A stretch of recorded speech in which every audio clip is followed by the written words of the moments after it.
Team is all new tonight with a vigil for the lives lost in London, Kentucky. Because there's so many broken people. State police have made more rescues since that horrific tornado devastated the southeast part of the state. God spared 10 lives here. Man, 10. But the death toll is climbing. Meanwhile, Louisville firefighters are stepping into action. Anytime our local firefighters can serve, they love it. Our team talks to a member of LFD's command staff who describes what he saw on the ground in Laurel County. Plus, it's the news that sent shockwaves across the world. Former President Joe Biden has cancer. What we know about the diagnosis. The WHAS11 night team starts right now.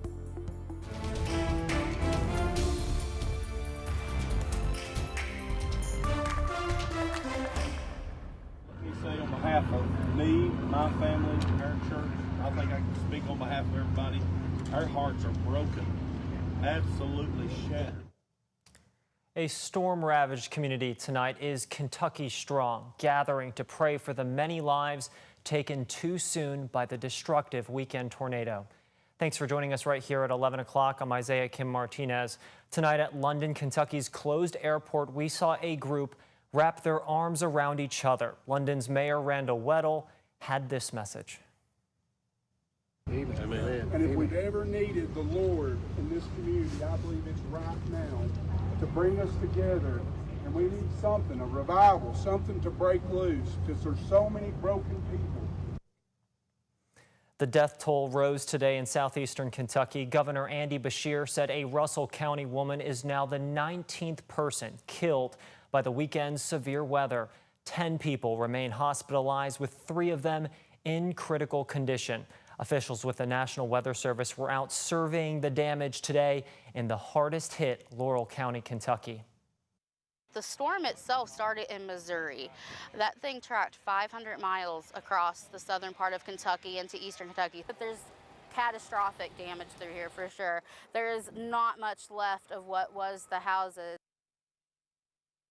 WS says it could take a few days to confirm the final results of the survey, but we're told the damage appears to show at least an EF3 tornado, which can range up to 165 miles per hour, hit this area.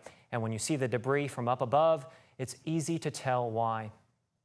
They're the heartbreaking images from a Kentucky State Police chopper flying over the wreckage in Laurel County. You can see the line of destruction left in that powerful tornado's wake. What used to be homes, unrecognizable. Troopers work through the night to rescue people trapped, sending several to the hospital. The damage seen from our Sky 11 drone, unthinkable. I was in there, I was just kind of thinking, it's either going to take me or, it's all going to be all right. Ryan Van Noorstrand was inside his house when the storm struck. I'd never really felt that kind of power from, just nature. Kayla Patterson describes the moment she and her family got down to the basement. You could literally hear just things ripping in the distance. You could hear glass shattering everywhere, just roaring like a freight train. Shane Eldridge was laying over his kids in the laundry room to protect them. They were saying, keep us safe, don't let us die. And that's a hard thing to do whenever you don't have control over what's going on. For Shelley Gregory, there was the miracle. Her 85-year-old father sleeping when the tornado ripped through the neighborhood. He survived. And the ceiling had fell in on him in his bed, and so it cut his head, and then it cut his legs some too, but overall, we're blessed that he's still alive. But tragically, so many people in Laurel County lost their lives. Governor Andy Beshear is assuring mourning families the state will cover the cost of all funerals. KSP troopers stationed across this community to prevent looting.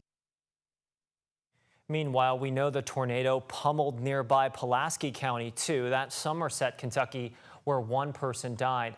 Sean Martinelli reports from a neighborhood where survivors who lost their homes say God spared lives. I'm here in the Mount Victory community of Kentucky, and despite the devastation that you see behind me, this homeowner tells me that he has seen more good happen in the last 24 hours than he could have ever imagined. This was our home for 22 years. 22 years gone in seconds. From the time that we heard the hail hit the house till this was less than a minute. Jeremy Shanks' home here in Mount Victory is now a loss.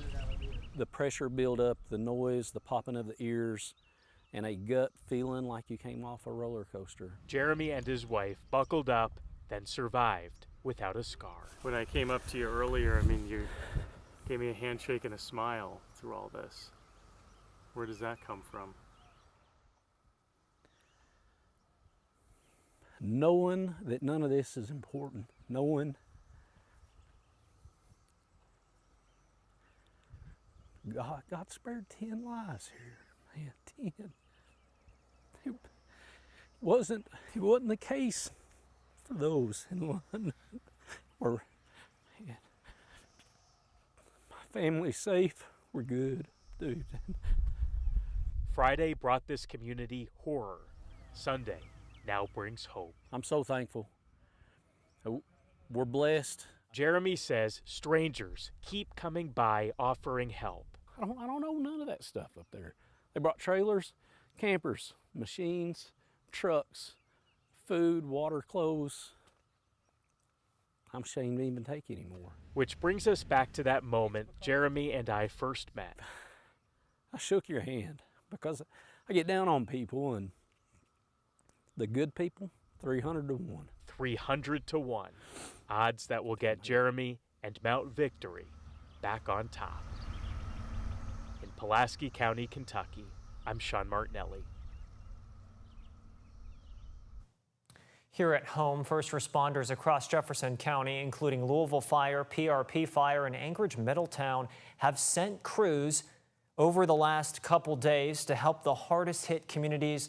The night team's Clarice Shaley and photojournalist Aspen Hester talked to a member of LFD's command staff who just returned from his trip to Laurel County. The videos on the news, sad but don't do it justice. A bird's eye view from our Sky 11 drone of the devastation in London, Kentucky. It's just remarkable the amount of damage. Louisville Fire's Colonel Philip Marcajon recalls what he saw. It's a tragic thing for anybody to go through anything like this. The devastation was incredible. He arrived Saturday morning as a part of the management team and got to work. A total of 24 firefighters from the area went to help. Well, we all get there and just start putting our resources and our experiences together. We were stationed this time in an elementary school that was right in the middle of the tornado's path. We were boots on the ground very, very quickly. The Louisville Area Command of the Salvation Army also sending support to Laurel and Pulaski counties. Today, they loaded the Rapid Response Unit with supplies to continue helping those in need. During the darkest times, during these roughest times, we get to see the most beautiful parts of humanity come out. Louisville's Salvation Army packs supplies to make meals and head southeast to be a positive force during this difficult time. We provide hope and the spiritual needs. So if you see one of these units roaming around and you just need somebody to talk to or somebody to cry with or pray with, we are right there. The group Save the Children is down there too, providing immediate critical items like diapers and wipes. They're also providing mental health treatment for those traumatized by the severe weather. They did this kind of work after the 2022 deadly flooding in eastern Kentucky. They may have, been through some really scary moments, heard some really scary noises. Their outreach is extending even to the kids not immediately impacted, seeing how it's affecting their friends and family. So it can be a really challenging time, particularly in these first days. Aid is pouring into these communities, to the families with nothing left. This support could make all the difference. In Louisville, Clarice Shaley, WHAS11 on your side.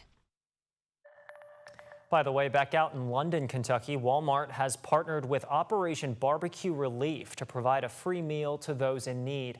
The crew served lunch in the parking lot today. Walmart officials say they are providing laundry and shower services to the area impacted, and they will have Wi-Fi and charging stations for people to use. Quick note here, we're also learning that Jefferson County currently, as you're looking out in Louisville, actually only has just over 400 power outages still remaining from that storm. That's good news. Of course, thousands more across the state. Of course, as these communities work to recover here, we have a chance for more strong storms this week. Meteorologist Danielle Moss has your forecast. The dry weather continues here in Kentucky and tonight. However, off to our west, there are still some strong storms, several tornado watches, several tornado warnings, several severe thunderstorm watches, and several severe thunderstorm warnings as well. As we take a closer look at home, we do have some increasing cloud cover preparing us for the rainfall that is on the way for your Monday. As of right now, though, it is nice and calm. Another beautiful day. Right now, it's 72 degrees outside, so it's a little bit sticky outside. We are preparing for our temperatures to be falling overnight into the upper 50s. Cloud cover going to stay thick as we head into tomorrow morning. Highs near average, around 77 degrees. Even though we are tracking a little bit of rainfall, the temperatures won't be impacted too much. Here's what you need to know. We're going to continue to stay dry tonight. The rain only arrives Monday afternoon, so you won't have to worry about it Monday morning, but we are tracking some strong storms that will be arriving for your Tuesday. A look at your severe weather outlook for tomorrow. We are under a level 1 for stronger thunderstorms, and like I said, staying dry for your Monday morning. But as we head into the afternoon hours, we do have a chance for some light rain. I'm thinking most of that severe weather is going to be staying down to the south of us, but the Storm Prediction Center went ahead and issued that level 1 just out of precaution. As we head into your Monday afternoon, we will be dry, and it looks like we could have a few peaks of sunshine before we have more rainfall arriving for your Tuesday. I'll time that out for you coming up in my full forecast.